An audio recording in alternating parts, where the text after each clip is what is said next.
What's up? This is Michael Rapaport. This is my YouTube page. Rate, review, subscribe to my YouTube page. Leave a comment. I might hit you back. Tell a friend to tell a friend. Michael Rapaport is now on YouTube. Anyway, I mentioned the Paul brothers, Jake Paul and Logan Paul, affectionately. And we talked on the last podcast about Jake Paul, who I'm not calling fake Jake Paul right now, and his fight versus Anderson Spider Silva, UFC legend, Saturday night. And my wife warned me. She said he's going to win. She goes, I don't know if it's fixed. I don't know if it's not fixed, but he's going to win. He's Illuminati. Jake Paul, my wife thinks you Illuminati, homie. I don't know if you are Illuminati or not. My wife couldn't tell you or Logan or Larry apart. But my wife said, why are you betting against Jake Paul? He's going to win. He's Illuminati. Now, personally, I don't think they let you in the Illuminati. But I watched the fight, which came on at probably like 12:15 p.m., a.m., 12:15 Saturday night, which is so past my bedtime. And my wife said to me, she goes, you're going to watch the fight, you're going to stay up late, and I'm going to wake your ass up on Sunday morning. You're not going to fucking sleep in. You're not going to throw off your schedule. I don't want to be tiptoeing around the crib because you stayed up, got disappointed once again by watching another Jake Paul fight. Don't wake me up with this shit. I said, when I'm watching the fight, she goes, do not wake me up. Watch it with headphones. Don't scream. Don't yell. Don't complain. He's going to fucking win. And I knew it in my gut. Although I said Anderson Silva's going to win this 8-round. This is not a real fight, by the way. And Anderson Silva isn't a boxer. But first to tell you what I saw is I think it was $73 of hard-earned money. And you know what's funny is like I feel like I might be one of the only people that actually paid to watch this pay-per-view because I went on social media and I said, anybody paying their hard-earned money to watch this fight? And a lot of people said, I'm watching it, but I didn't pay my money. And I'm like, what plug, what chip don't I have?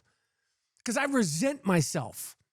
I'm embarrassed at the end of every one of these fights. Nonetheless, I've paid for worse, more disappointing fights. It was entertaining. They fought for 8 rounds in this professional boxing match, which is 8 rounds, which anybody knows anything about boxing knows that a real boxing match is not 8 rounds. Anderson Silva's 47 years old. Jake Paul's 25 years old. And Jake Paul won. He won. It was an entertaining sort of, what's the word? It's not charity. It was like a scrimmage. Like a scrimmage. It's like a scrimmage fight. He won the fight. He knocked down Anderson Silva. I think it was the 7th or 8th round.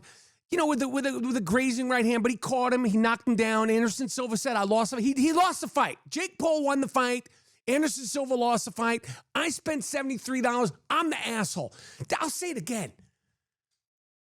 Jake Paul won the fight. I saw it with my own eyes. Anderson Silva tried to win the fight. He did not win the fight. Anderson Silva did not try to get knocked down. It wasn't fixed. He didn't get dominated. Okay? Jake Paul took some decent punches, and he kept fighting. He's tough. He's scrappy. And he won the goddamn fight. There, I said it. And I will say this. I've paid for worse. I've paid for worse. I've paid for worse things on pay-per-view boxing matches in the past, historically. But after the fight, Jake Paul, like he does, and I respect the shit talker. I respect a good shit talker, and this is a good shit talker. This guy has made millions of dollars being a shit talker before the boxing, the YouTube and the TikToks and the Vines. I don't know what the fuck he was doing. Disney. Gotta respect it. He said, now what? And I'll tell you what, Jake Paul. Number one, why don't you mix it up? Because you like mixing it up with older men. You like getting sweaty with older men. And my wife said to me, she goes, you're a sick fuck because you like watching Jake Paul get sweaty with older men. And I said, that's neither here nor there. Okay, maybe it's a fetish. I don't know. Maybe Jake Paul has a fetish and I have a fetish as well. But Jake Paul, if you want to know what else, box a real boxer. You're 25. There's a top 10 or a top 20 contender in the cruiserweight division that I'm sure would love to duke it out with you. Stop fucking with older men. Leave the older men alone. Okay? Leave the MMA guys alone. And then he goes, I'm 6-0. You beat Nate Robinson, who's smaller than you, and he's a basketball player. These Tyrone Woodley fights, suspect. You beat that other fucking guy, that wrestler. Well, I don't know what the fuck his name is, that curly-headed fucking... I mean, if I lost to Jake Paul in a one-punch knock, Ben Askren, I'd be humiliated. And now you won a unanimous decision, fair and square versus Anderson Silva. But if you want to know, now what? Jake Paul, number one, stop saying you're 6-0 in boxing matches. These are not boxers you're fighting. You've yet to fight an actual boxer. And then he goes, well, I tried to fight Tommy Fury. I tried to fight Hasim Rahman Jr. Fight real dudes that fuck around on ESPN. Real motherfuckers. You're all about boxers and fighters and all that shit. Give a real guy a chance. You want to fight Nate Diaz? I love Nate Diaz. Nate Diaz. Come on, man. You're calling yourself 6-0. These are not sanctioned fights. These are exhibition fights that you're making money of. These are not professional boxing matches. These are exhibition, controlled environment fights that you control everything in. And it's a great business. And I ain't knocking the hustle. I ain't counting nobody's pockets. But if you want to know what, fight a real boxer. And let somebody pick it. Why do you have to fucking cherry pick it? You're doing the same bullshit that's happening in real boxing. You're controlling everything. It's just like that kid, the pretty boy, Garcia. He wants to fight Tank. He wants to fight Devontae. And because the WBA, the WBC, the WBG, and all the they won't get it together. You're doing the same bullshit with your thing that you're saying is all about fighters. Anyway, you won fair and square, Jake Paul. My wife was right. I didn't sleep well. Woke up. Okay, it was all fucked up in the game. My nose was snotty. Forgot to put on my nose strip to go to sleep. Woke up, couldn't breathe right. Mouth was dry. It was all fucked up. My wife was like, get up. Get the fuck up. I wasted my $73. But a very interesting thing happened to me while I was watching Jake Paul in his exhibition match versus Anderson the Spider Silva. I was clicking back and forth because I hate seeing the great Al Bernstein, great fight commentator, announcer, broadcaster for years. Al Bernstein. You've heard his voice. You've seen him. He's fantastic. He's done he's covered so many fights. Young Mike Tyson on ESPN. I believe he did HBO fights. Al Bernstein is synonymous with championship boxing. I hated listening to Al Bernstein, who now works for Showtime. And I get it. Boxing is not the same. Al, I would never disrespect you. Can't knock the hustle.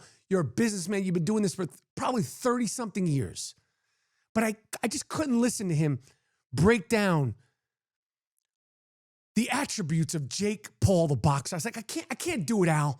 And I'm saying this with all due respect. I can't do it. So I'm clicking back and forth between the Jake Paul, Anderson Silva pre-fight stuff and Jack Harlow on Saturday Night Live. And Jack Harlow wasn't just the musical guest. Jack Harlow was the host. This used to be a coveted thing. I mean, you had to be at the top of your shit to be the host and the musical guest. Jack Harlow, I don't care how many records he sells. I watched it. I said, let me see. You know, sometimes these dudes, like, I remember seeing Ariana Grande. She hosted it. She did good. She did funny skits. I was like, yo, she's all right. That's where Pistol Pete Davidson, I believe he met her while she was hosting / being the musical guest on Saturday Night Live.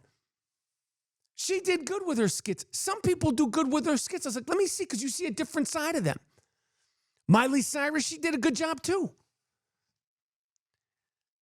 Jack Harlow, his monologue was trash. And I'm not hating the hustle. This isn't white on white crime. Jack Harlow, I listened with an open ear and an open heart. The monologue was trash. The skits were trash. I watched the first musical performance and I'm like, this is some only in America shit.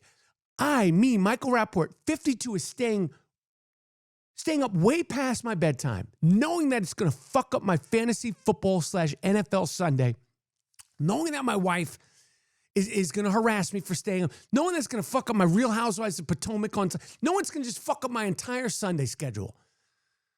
I'm staying up watching live, not recorded, because I'm just that stupid. Jake Paul fight and Jack Harlow host and perform on Saturday Night Live. And I had to think of the great Don King, who once said, only in America could boxing sink so low and could hip hop be at where it's at, and could Saturday Night Live, where once comedy reigned, where once we stood up biting our nails, fighting sleep as a young kid, watching Steve Martin, Dan Aykroyd, Jim Belushi, and then, of course, Eddie Murphy and Joe Piscopo.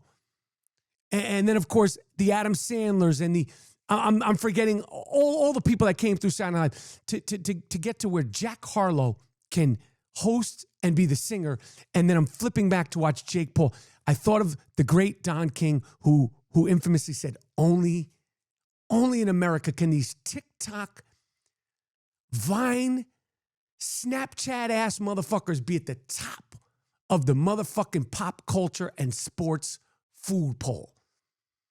Anybody that's out there thinking you can't do it, you can do it. If you're white, you got marginal talent, and you're kind of cute, look at Pistol Pete Davidson. Look at Machine Gun Kelly. Look at Jack Harlow, and look at Jake and Logan Paul, and be like, yo, only in America. All of them have something very similar. They're all kind of cute. The ladies like them. And they're all marginally talented. You think Jack Harlow's ever been in a cypher? Again, I'm not dissing Jack Harlow. It's the state of hip-hop. You think Jack Harlow has ever been in his lunchroom be like, yo, I'm going to battle you, Duke? Spit your shit. Fuck no. You think Jack Harlow's ever battle rapped anybody? You think Jack Harlow's ever been like at his lunch table and someone's like banging on shit like boom, boom, boom, boom, freestyle? He can't do that. Jake Paul's like, I just started boxing 3 years ago. He says that shit with pride, and now you're up there making millions. What does that say about the sport of boxing? Pete Davidson, no disrespect, this guy's insanely famous. He wasn't that funny on Saturday Night Live. He had 6 or 7 years to be. There's not one Pete Davidson skit. He did some cute shit during the news. Machine Gun Kelly, this is not a talented rapper. He probably made millions of dollars as a rapper. Then he was like, I can make more money if I grow my hair out. Fuck Halloween. I'm going to dress like a ghoul all year long. Machine Gun Kelly's on that shit all year long. He's on that vampire life all year long. He grew his hair out, presses his shit. He's on some fake Kurt Cobain, fake Tommy Lee, Motley Crue shit. This guy's set for life. Take these guys as inspiration. Pistol Pete Davidson,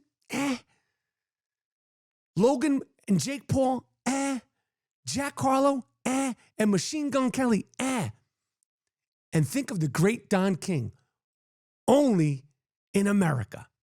What's up? Thank you for watching me on YouTube. Rate, subscribe, review, do the damn thing right here on YouTube. Rate, review, leave a comment. I might hit you back.